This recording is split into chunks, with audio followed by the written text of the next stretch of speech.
나라 전체가 피폐해지고 백성들은 도탄에 빠져있던 고려 말, 나라를 다스릴 새로운 이념으로 성리학을 들고 나온 이들이 있었습니다. 바로 신진 사대부인데요. 이들 중 일부는 조선 건국에 앞장서서 자신의 이념을 실천했지만 대부분은 불사이군의 충절을 외치면서 깊은 산속에 은거를 하고 말았습니다. 은거를 한 인물 중에는 태종 이방원의 스승이자 또 만인의 스승으로 일컬어지던 운곡 원천석 선생도 있었는데요. 오늘 시간여행 강원은 태종 이방원이 삼고초려를 하며 모시고자 했지만 끝끝내 치악산에서 나오지 않았던 운곡 원천석 선생의 흔적을 찾아서 조선초 횡성으로 떠나봅니다.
부산 태종대만 유명해지는 게 아니라 우리의 태종대도 이야기들이 이제 더 알려지고 하면 내가 잘못 가르쳐서 저렇다 라고 회한에 빠졌을 거 아니에요. 이 제목이 아마 한 500자는 넘을 겁니다. 네? 내 고장을 소개시켜서 내 고장을 좀 이렇게 문화 발전을 위해서 좀 노력을 해보자 한 것이 운곡은 정도전하고도 가까웠다라고 이렇게 추리를 할 수가 있는데요. 자, 먼저 오늘의 주인공입니다. 운곡 원천석 선생에 대해서 좀 알아봐야 될 것 같습니다. 만인의 스승이라고 일컬어지는 운곡 원천석 선생. 어떤 분입니까, 홍 교수님? 사문이라고 네. 해서 우리가 잘 아는 포은정몽주라든지 목은이색, 야은길제 이런 분들을 이제 일컬어서 사문이라고 이렇게 얘기를 하는데 고려말 조선 초에 걸쳐서 이 사문에 못지않은 그 고려 때의 그 충절의 인사가 그것도 강원도 출신의 충절의 인사가 있었습니다. 이분에 대해서는 조선 숙종 때에 그 문신이었던 미수호목 선생께서 평하기를 100대의 스승이다. 100대를 걸쳐가도록 그 영원히 지속되는 스승이다. 이런 뜻으로다가 그 예찬을 했던 분이 있는데 해서 오늘날까지도 그분의 충절이라든지 하는 것들이 이어져 오고 있죠. 그분이 바로 이 원주 출신이시고 원주 원씨, 원주에 가면 원주 원씨가 상당히 대정 중에 하나인데 원주 원씨의 중시조 되시는 운곡 원천석 선생이 되겠습니다. 오늘 이 자리에는 운곡 원천석과 노구할매 충정이라는 주제로 아이들에게 재미있는 수업을 진행해 주시는 서울매 이정자 화백 모셨는데요.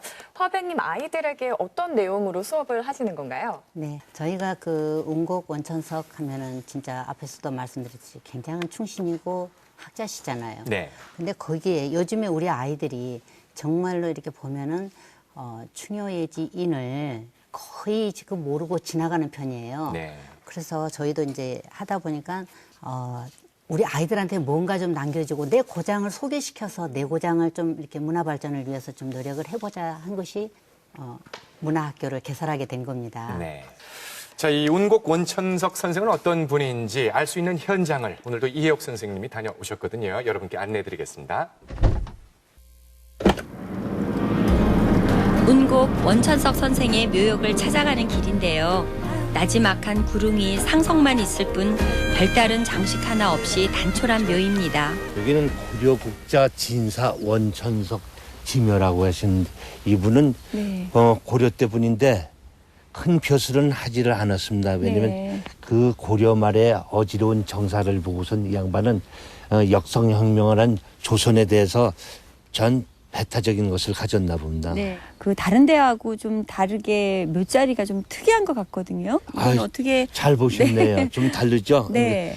여기는 무학대사가 점질해 준 자리인데 네. 복료혈이라고 해서 네. 벌의 허리에 자리에다가 하셨대요. 자리에 쓰셨대요.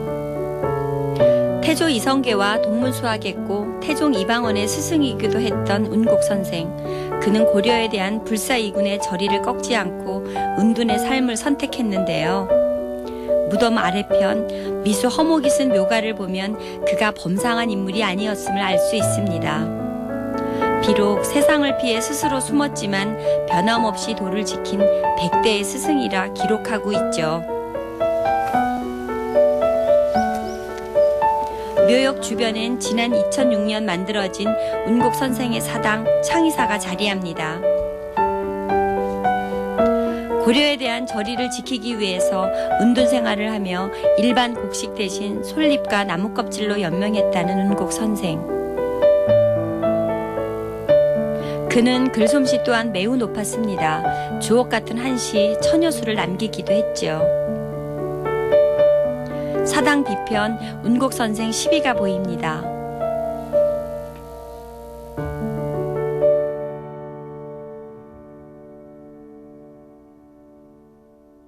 선생님 이 시조가 원천석 선생님의 대표적인 시죠? 그렇죠. 해고가라고 해서 아주 대표적인 시죠.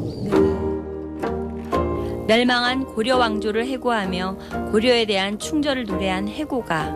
감상해 보시죠.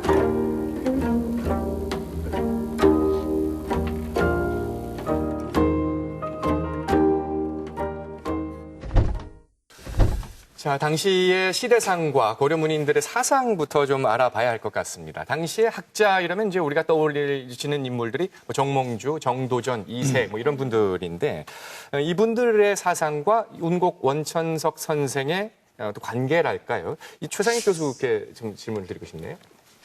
얘기하려면 꽤 길죠. 간단히 말씀드리겠습니다. 네. 당시 시대상은 뭐 우리가 잘 알고 있잖아요. 고려 말기가 어땠었는지는.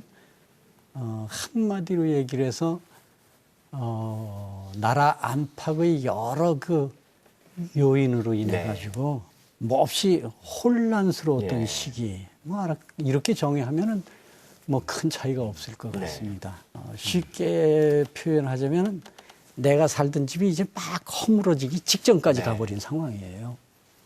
이제 이런 상황에서 이분들이 계셨던 거죠. 예. 그러다 보니까 이분들이 생각이 하나로 가요. 야, 이 집 못 쓰겠다.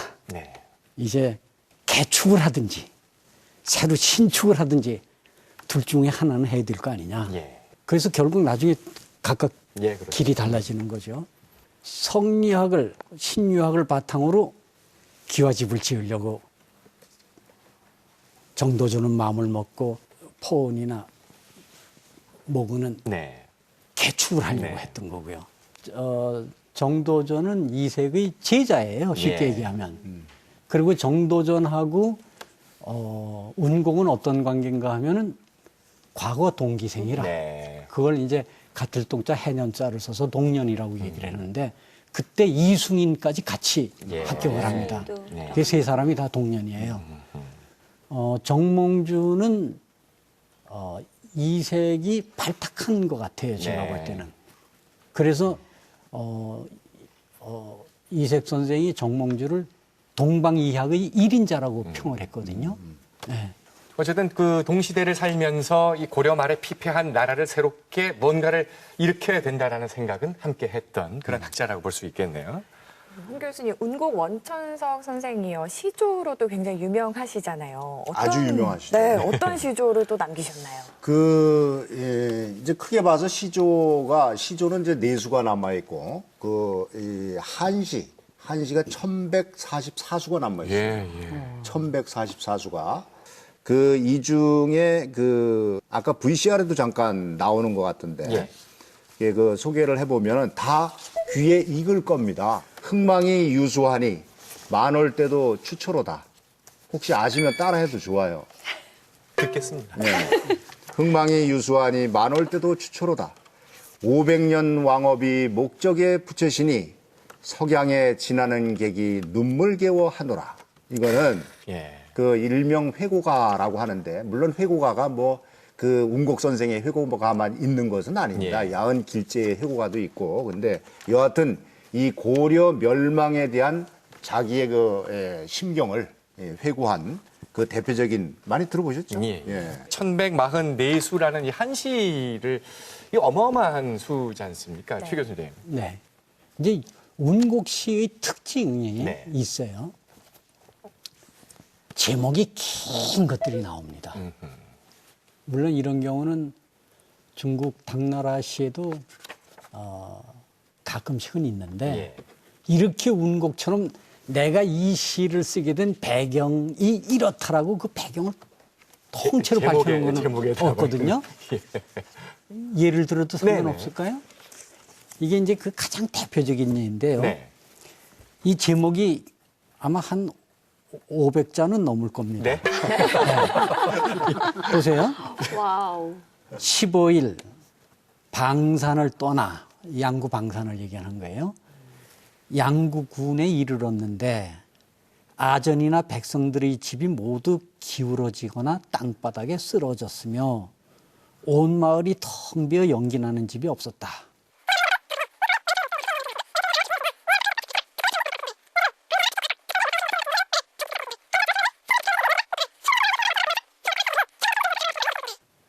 내가 그 말을 듣고 오원시 8구를 지어 마을이 쇠망해가는 실정을 적는다 그랬어요. 이게 지금 제목을 우리가 지금 이게 제목입니다.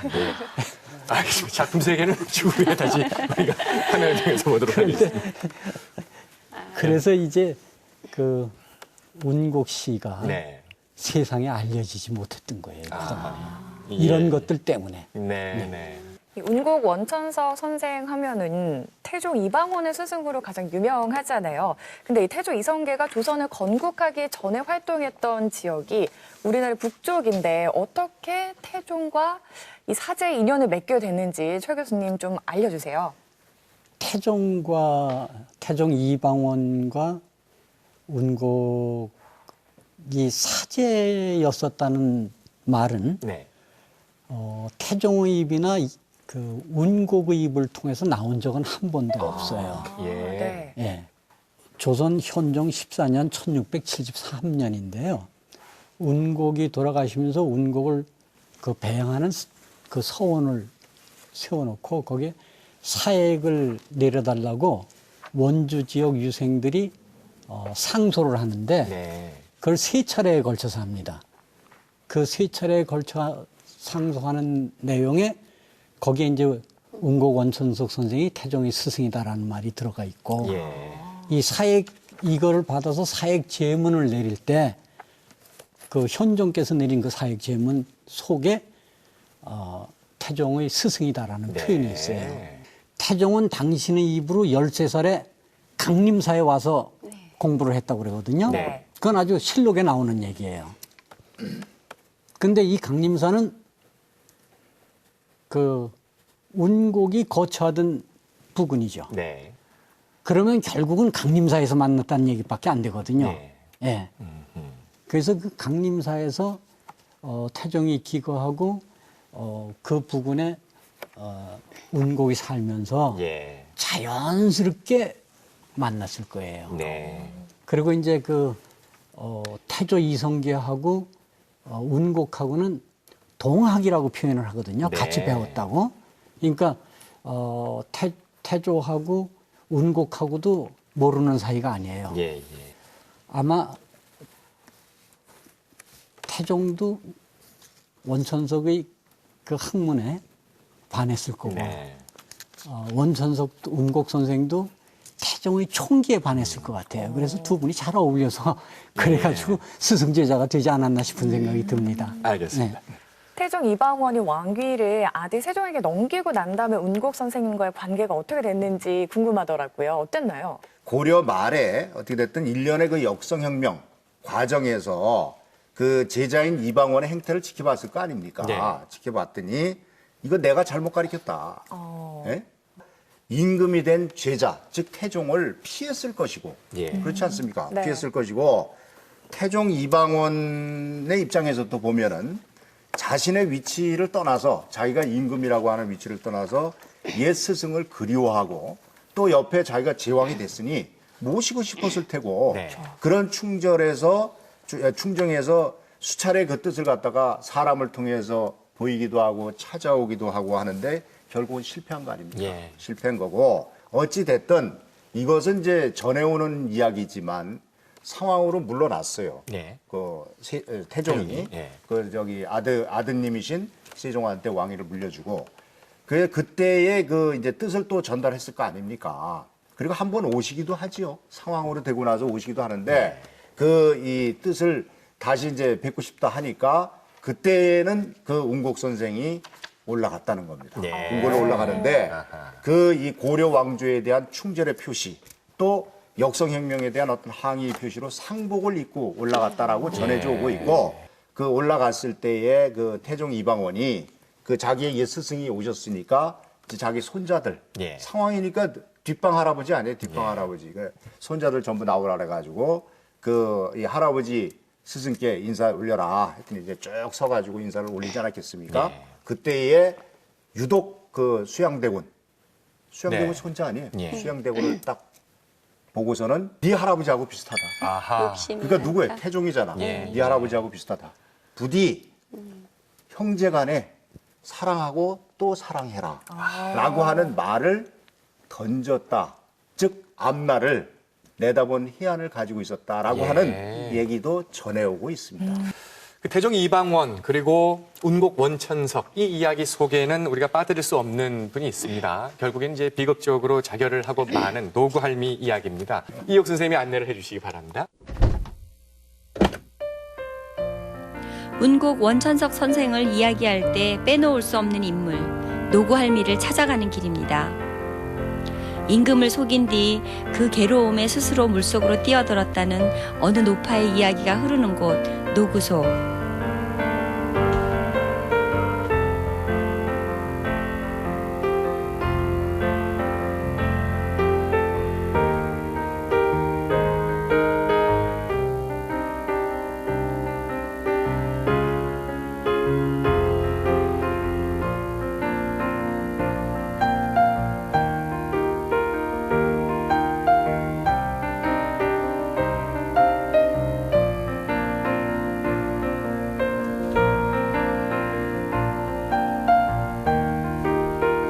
바로 이곳이 사연 속 그 장소입니다.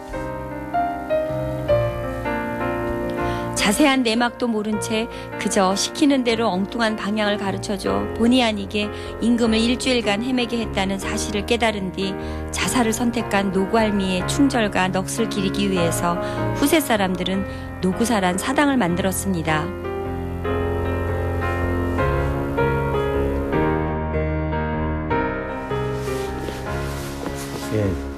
저기 저분이 이야기 속의 주인공이 되십니다. 네. 그런데 이 사당은 그러면 언제 지어졌죠? 여기는 2005년도에 동네 분들이 합심해서 아마 이 사연이 마음속에 있었던 거니까 동네 분들이 합심해서 지은 사당이에요. 노구사 옆엔 태종과 운곡 선생 그리고 노구할미의 이야기를 한눈에 볼 수 있도록 만든 작은 공원이 있었는데요.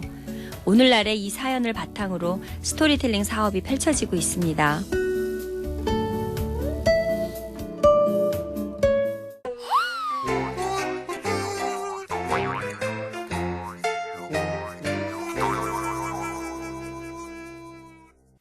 제가 궁금한 점들을 모아서 차트로 정리를 해왔습니다. 첫 번째 궁금한 점은요. 노구할미는 누구라는 질문인데요. 이정자 화백님께서 노구할미 영정을 그리셨잖아요. 네. 어떤 분이라고 생각하시고 그렸는지 궁금하더라고요. 네. 할머니가 빨래를 하고 있을 적에 그 어느 누군가가 와서 여쭤볼 적에 운곡 선생님이 거짓말 시킨 거를 그대로 그분한테 거짓을 했던 그런 사연으로 해서 나라님이구나 나중에 알고 물속에 투신하게 된 거죠. 네. 그래서 먼저 이제 노구 할머니 그 영정을 보면은 사당에 가서 보면은 굉장히 젊은 모습입니다. 그리고 이렇게 사실상 보면은 그때 이제 그 나이로 본다든지 하면은 거의 한 56세 네. 예, 요때로 보더라고요. 근데 그 시대 같으면 56세 그러면 상할머니예요. 예. 근데 지금은 어때요? 지금은 중년이죠. 중년이죠. 맞아요.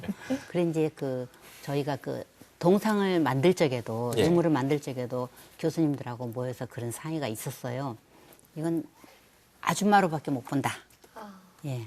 그랬는데 사실상 그 우리가 영정 그러면 젊었을 때 모습을 영정으로 많이 이렇게 표현을 하잖아요. 네.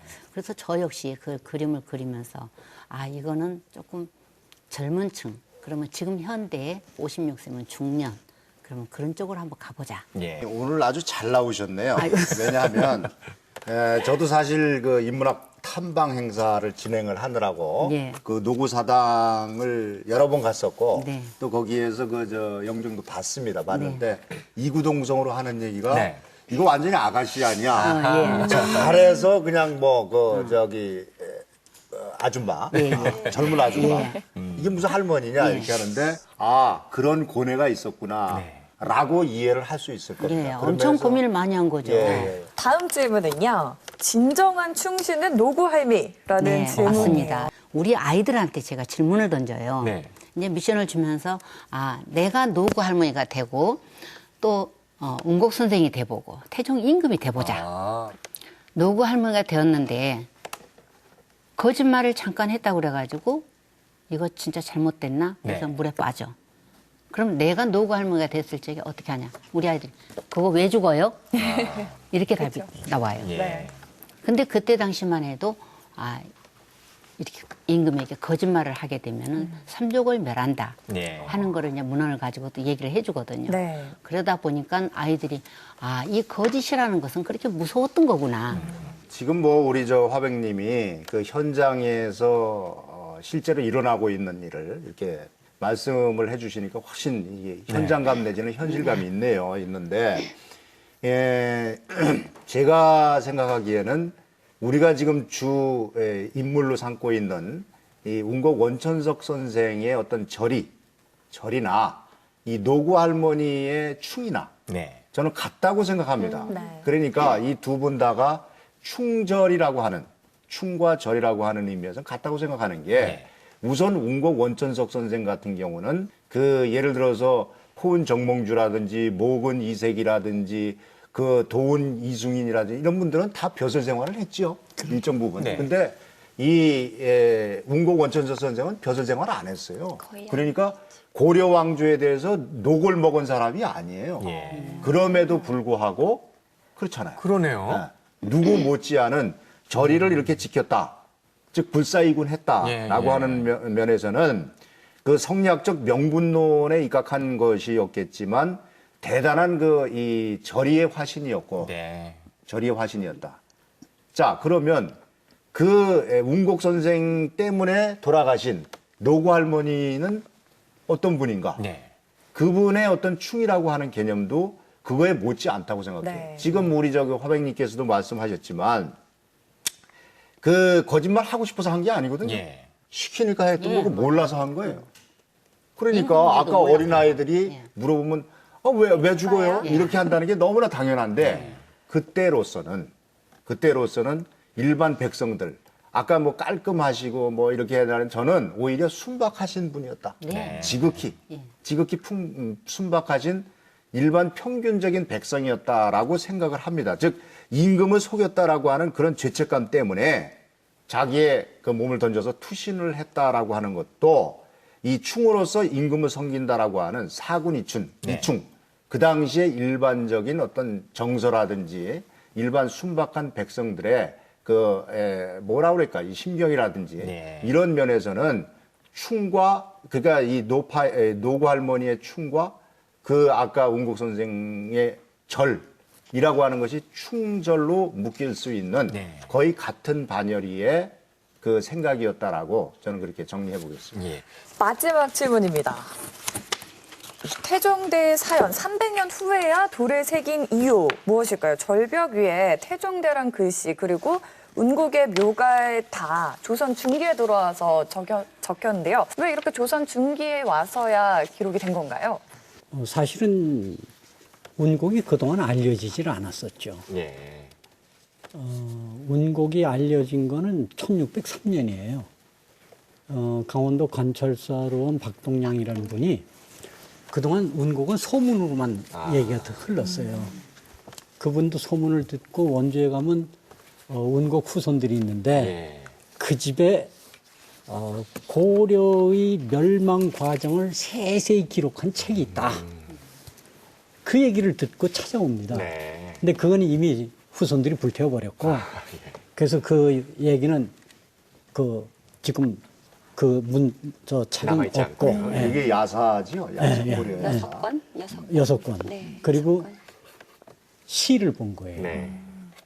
그러면서 시를 보고 감동을 해가지고 그거를 그 관찰사가 직접 서문을 써가지고 발간을 하는데 그래서 비로소 이제 세상에 알려지게 된 거죠.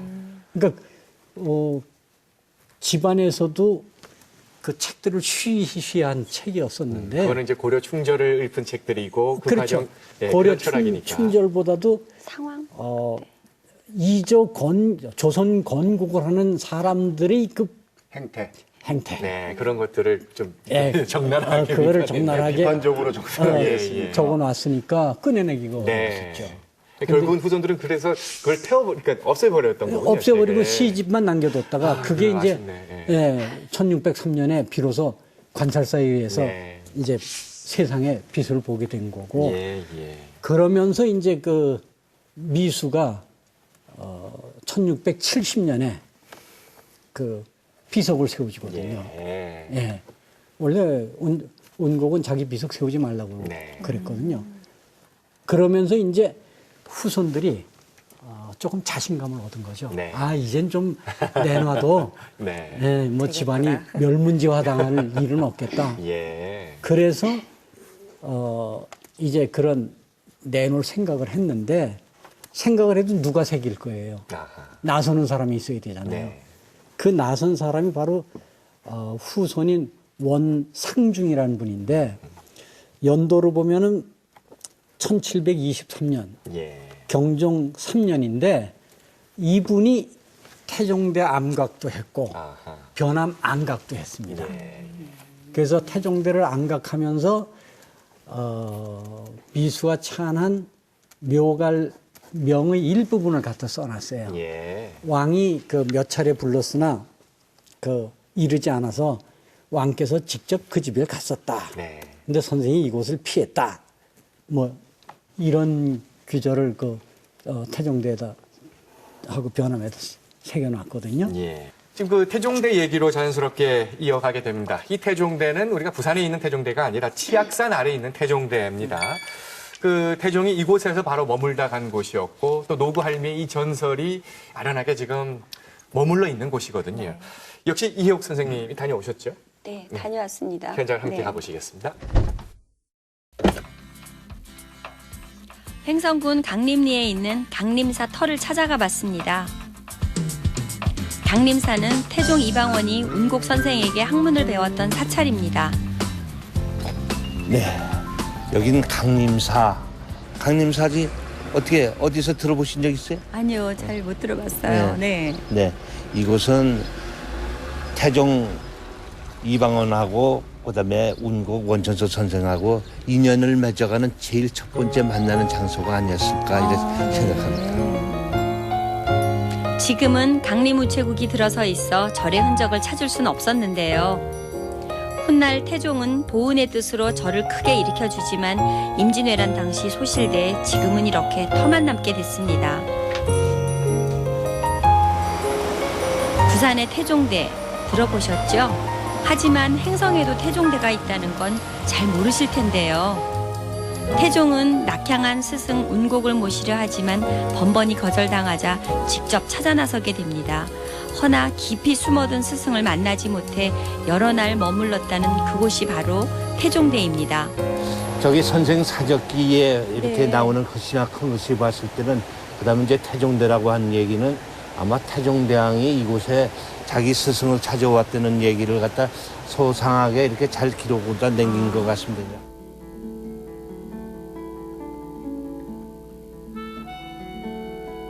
태종대 바로 위에는 임금의 가마가 섰던 자리, 주필대가 보이는데요. 스승을 찾아 헤매던 태종 이방원의 해안가 더 깊이 숨어들어야만 했던 스승의 굳은 저리가 애석하게 맴돌 뿐입니다. 제자인 태종을 잘못 가르쳤다고 한탄한 바위 횡지암. 엇갈린 운명은 태종은 횡지암 길로 향하게 했고 운곡은 치악산 자락으로 떠나게 합니다. 끝끝내 만나지 못하고 마는데요. 인연의 길이 각기 달랐던 거죠.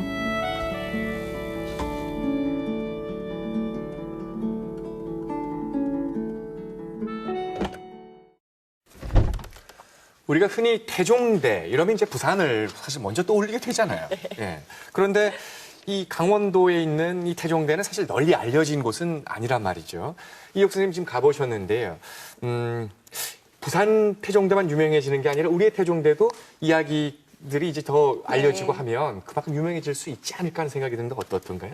글쎄 부산의 태종대는 그 신라의 그 무열왕의 이야기가 전해지는 곳이고 이곳은 그 태종대와 그 좀 다르잖아요. 이렇게 뭐 화려한 그런 그 태종대와는 다르기 때문에 부산에 그래서 아마 우리가 그 관광지화를 한다고 한다면 그 운곡 선생님의 어떤 정신을 기리는 그런 마음을 담아서 발전할 수 있는 컨텐츠로 사용하면 어떨까? 또 그런 생각을 해볼 수 있었습니다. 훨씬 의미가 더 깊지 않을까? 지금 아주 좋은 말씀하셨는데 그 제가 한번 정리해서 말씀드리면 우리나라의 태종대는 세 개가 있습니다. 세 개가. 근데 우리가 여태까지는 부산의 태종대만 알고 있었죠. 그렇죠. 아까 말씀하신 대로 부산의 태종대는 그 신라의 태종 무열왕이 삼국통일하고 나서 이제 기분이 좋았잖아요. 이렇게 전국을 이렇게 순유를 하다가 부산 영도 쪽에 가니까 너무 경관이 뛰어나니까 거기 며칠 머무릅니다. 그러면서 활도 쏘고 이렇게 해서 그 연마도 하고 그래서 왔다 갔다 해서 이제 태종대라고 하고 또 하나 태종대는 북한에 있어요.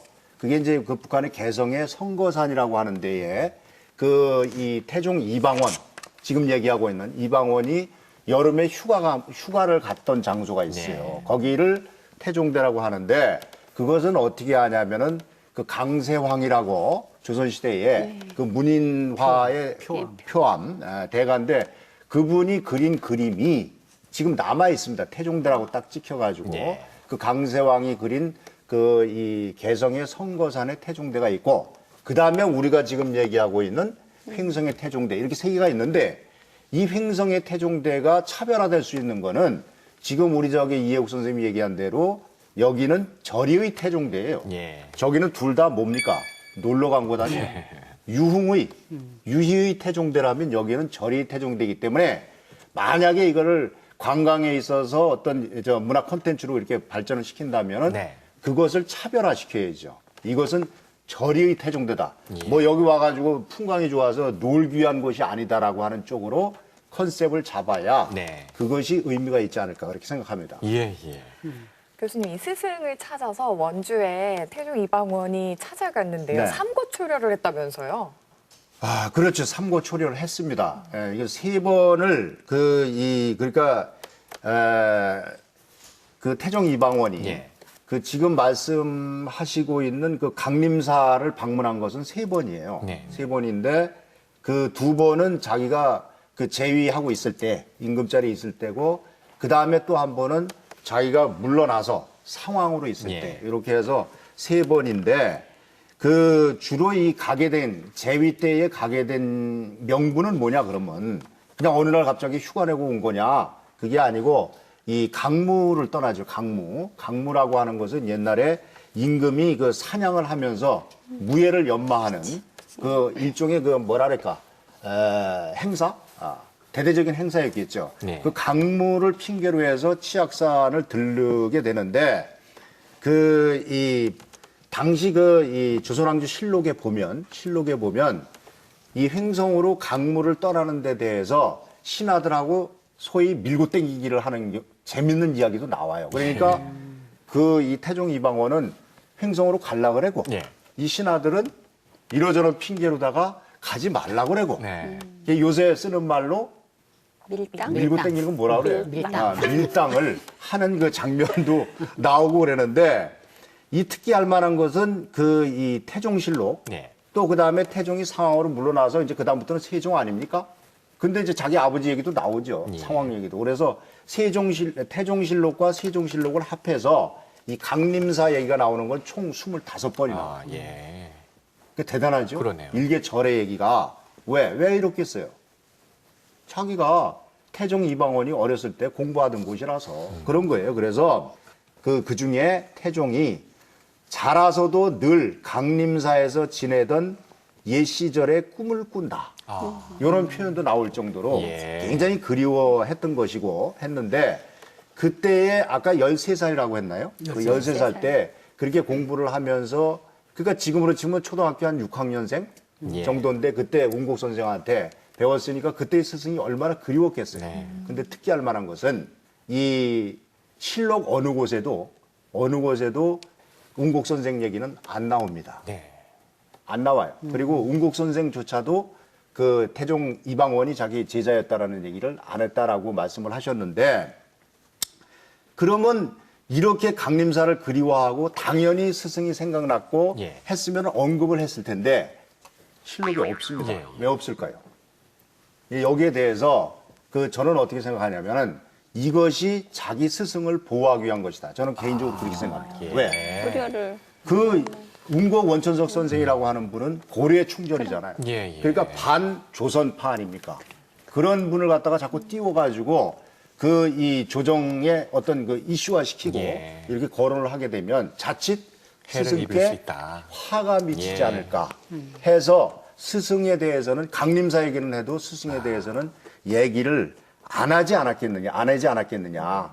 그러한 그 제자의 스승에 대한 어떤 마음을 담고 있다. 저는 개인적으로 그렇게 생각을 합니다. 예. 그 분석에 지지를 보내고 싶습니다. 그렇습니다. 정말, 감사합니다. 예, 정말 그랬던 거였으면 좋겠네요. 간만에 지지를 해주시네요. 예. 치악산 하면 또 강원도에 손꼽히는 관광지인데요. 그렇죠. 치악산에 태종과 또 운곡 선생과의 이야기 말고도 또 다른 설화도 있을 것 같아요. 많죠. 예. 네, 대표적인 그 산이고 이 치악산은 이 다른 말로 이제 적악산이라고도 합니다. 적악산. 적악산. 붉을적자해서 가을의 단풍이 아주 붉고 아름답다 해서 적악산이라고도 하는데 어찌 됐든지 간에 원주 지역의 주산이고 여기에는 이 운곡 선생하고 태종의 그 설화뿐만이 아니라 얽힌 이야기뿐만이 아니라 뭐 예를 들어서 대표적으로 구룡사 네. 들어봤죠? 네, 네. 구룡사의 거북바위 설화라든지 또 그 상원사의 용마바위 전설 뭐 또 심지어 연개소문과 네. 관련된 설화도 있고 질비한데 역시 가장 널리 이렇게 퍼져 있는 것은 이 꿩과 관련된 네. 이게 꿩치자다 이렇게 해서 이 치악산이라고 이렇게 얘기를 하는데 그 내용은 뭐 그 얘기 하려면 한 10분 이상 얘기해야 될 것 같으니까 간단히 축약을 해서 얘기를 해보면 옛날에 어느 나그네가 치악산을 이제 가는 중에 그 어린 꿩들이 그 구렁이한테 이제 잡혀먹을 예. 잘 날질 못하니까 찰나를 만나게 돼요. 그러니까 이제 뭐 불쌍할 거 아니에요. 네. 그래가지고 메고 가던 그 활을 꺼내가지고서는 구렁이를 쏴서 죽였어요. 그러고 나서 날이 저물었는데 그날 밤에 어딘 민가에 들렀는데 어떤 소복 입은 여인이 맞이한 거예요. 그 나그네를. 네. 그래서 하룻밤 자고 갑시다. 이랬더니 이제 재워줬는데 자다 보니까 갑자기 이 나그네 어떻게 됐습니까? 이 목이 아주 그냥 이 답답한 거야. 네. 그 눈을 딱 떠보니까 구렁이가 자기 몸을 감고 있는 거지. 예. 그래서 이제 거기서 살아나오려고 발버둥치지만 이게 풀리지를 않는 거예요. 그때에 감고 있는 구렁이가 하는 얘기가 네가 낮에 죽인 그 구렁이가 내 남편이다. 그 대신 네가 살 수 있는 방법 딱 하나 있다. 저기 폐차리 하나, 폐사가 하나 있는데, 절이 있는데, 저 절에 종소리가 들리면, 종소리가 3번 들리면 너는 살 수가 있다. 네. 뭐 대충 이제 이런 얘기로 해서, 이제 거의 죽기 일보 직전에, 그야말로 종소리가 댕댕댕 아주 희미한 종소리가 나는데, 그 소리가 들리니까 그 구렁이가 풀고서는 사라져버렸고, 그 나그네는 살았고, 거기 가서 현장을 확인해 보니까, 꿩 3마리가 이 종 밑에 떨어져서 머리가 소위 이겨진 채 죽고 있었다, 죽어 있었다. 이런 이제 소위 보은의 설화. 그러니까 은혜를 갚는 그 설화인데 여기에 대해서는 다른 견해도 있어요. 무슨 얘기냐면은 이 치악산의 치자가 꽁치자가 아니다. 꽁치자가. 그러니까 그 보은의 설화라고 하는 것은 만들어낸 말이고 원래 의미는 역사적으로 이 치악산이라는 데가 그 외침을 받으면 그쪽으로 많이 가가지고 항전을 했습니다. 항전을 하는 과정에서 그 원주의 그 치악산에 유명한 산성이 있어요. 그게 영원산성인데 그런 이 성들을 많이 쌌을 거 아니에요. 그런데 그 성의 담벼락, 쉽게 얘기해서 성을 쌓는 담벼락을 치라고 그래요. 그 우리 저기 한문에 대해서로 대가이시니까 우리 그 치사익 교수님 맞는지 모르겠고 그 꽁치자만 있는 건 아니죠.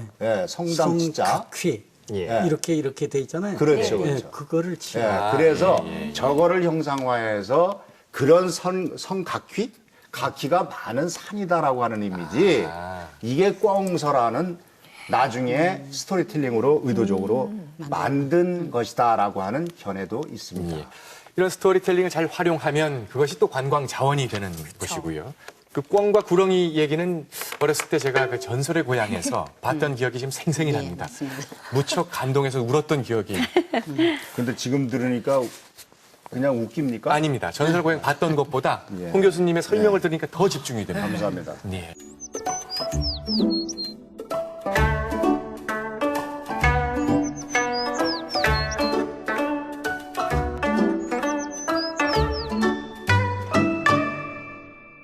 이 시간은 말 그대로 가정을 해보는 시간이거든요. 역사에는 사실 가정이 없습니다. 하지만 우리는 가정을 해봅니다. 왜? 이 원형 테이블은 바로 가정을 위한 시간여행 강원의 테이블이니까 여기에는 우리가 마음껏 올려볼 수 있거든요. 오늘 이 테이블 위에 올려볼 가정은 뭐냐면 아까 우리 홍 교수님 그런 얘기하셨어요. 운곡 원천석 선생께서는 실제로 벼슬을 하신 분이 아니란 말이죠. 그런데 만약에 운곡 원천석 선생이 뭐 예를 들어서 조선 건국에 앞장섰던 삼봉 정도전과 함께 조선 건국에 또는 조선 초기 정치에 참여를 했다면 해서 뭐 영의정을 했든 우의정을 했든 이렇게 참여를 했다면 조선은 혹시 어떻게 바뀌지 않았을까 하는 것이 오늘의 가정입니다. 달라질 거라고는 없을 것 같아요. 왜 달라질 것이 없냐면 너무 완강하시잖아요. 또 학자신데 학자치고도 유도리가 전혀 없이 정의를 지키고 가는 그런 분이다 보니까 아마 바뀌지 않았을 것 같아요. 알겠습니다. 이욱 선생님은 지금 현 역사 현장들을 오늘 다녀오셨잖아요. 뭔가 느낌이 좀 다르실 것 같습니다. 이 가정 답을 좀. 글쎄 제 생각은요. 운곡을 우리가 이제 절이의 어떤 그런 인물이라고 이제 놓고 본다면 운곡은 정도전하고도 가까웠다라고 이렇게 추리를 할 수가 있는데요. 가까운 사이라도 가치관은 다르다고 생각해요. 그래서 출산은 했다가 다시 또 은거를 하시지 않으셨을까. 그래서 평소 그 은곡 선생님은 공자님의 그 말씀대로 천하에 도가 있으면 몸을 드러내고 천하에 도가 없으면 몸을 숨긴다는 그런 그 말을 따르지 않았을까 하는 절이의 인물로만 본다면 그렇게 저는 결론을 내리고 싶네요. 알겠습니다. 이런 가정 생소하실 텐데요, 최 교수님. 이게 만약 사실로 됐다면 백성들이 편안하게 살았을 것 같아요. 왜냐하면 운곡은 그 애민 사상이 굉장히 강했던 사람이거든요. 그러니까 백성들을 위해서 모든 것을 다 베풀었을 테니까. 그런데 삼봉을 못 이길 거예요. 거목은 둘이 존재하지 못하거든요. 그럼 결국 삼봉에 의해서 배척됐을 거예요. 운곡이 삼봉까지 꺾을 수 있었다면 백성들이 참 편안했을 거예요. 다른 사람이니까. 지금 갑자기 저는 지금 전율이 흐르거든요. 진짜 순간 그게 역사 현실이었으면 어땠을까 하는 지금 상상을 하고 나니까 갑자기 전율이 흐르네요. 이 역사는 사실 그 순간의 어떤 그 우연과 필연의 어떤 교차 때문에 수백 년, 수천 년 그 뒤가 또 흘러간다는 게 참 신기하단 말이죠. 이 가정에 대해서 이제 마지막 답을 해주실 홍인희 교수님. 왜 오늘은 부담이 되겠다는 얘기를 왜 안 합니까? 부담 없이 하실 것 같아서요. 그래요? 예. 제명을 다 하지 못했을 것 같아요. 예. 왜? 그 소위 조선의 예. 사실상 설계자, 디자이너라고 하는 삼봉 정도전도 네. 그 이방원한테 당했고, 심지어 그 아버지 되는 태조 이성계도 권력 투쟁에서 나중에는 아들한테 밀려나잖아요. 예. 그래서 나중에 뭐 함흥차사 얘기도 나오고 이럴 정도다가 그런 어떤 난세이고 난정이었기 때문에 스승이라고 온전했겠냐 이게. 예. 결국 그 운곡 선생도 자기가 정도를 가기 위해서 그 이 제자하고 대립각을 세울 수밖에 없었을 네. 테고 그 과정 속에서 결국은 희생을 당했을 것이다. 그렇게 생각을 해볼 수 있고 결론적으로 결국 운곡 선생은 그러한 권력의 소용돌이에서 비껴나 있고 또 지조를 지켰기 때문에 개인적으로 천수를 누릴 수 있었고 예. 그 오늘날까지 우리가 지금 이 시간까지도 죽어서도 영원히 살아가는 한 인간으로서 충전의 인간으로서 묘사하고 있지 않은가 그렇게 생각을 하는 것입니다. 자, 오늘 시간여행 강원 운곡 원천석 선생에 관해서 이야기를 나눠봤습니다. 만인의 스승 그리고 한 시대를 풍미했던 학자로서의 명성을 오늘 우리가 느껴봤는데요. 오늘날에도 혹시 우리가 그런 지식과 또 그런 철학과 사상을 가진 이들이 아깝게 이런 정치적 희생양으로 스스로 그런 길을 또 들어가는 분은 없는지, 그래서 오히려 그런 만인의 스승이 돼야 할 분들이 스승의 역할이 아니라 또 다른 면에서 우리에게 반대의 이름으로 우리에게 모습을 보여주는 면은 없는지 한번 돌아보는 시간이 되셨기를 바랍니다. 시간여행 강원, 다음 시간엔 더 재미있는 역사 이야기로 찾아뵙겠습니다. 고맙습니다.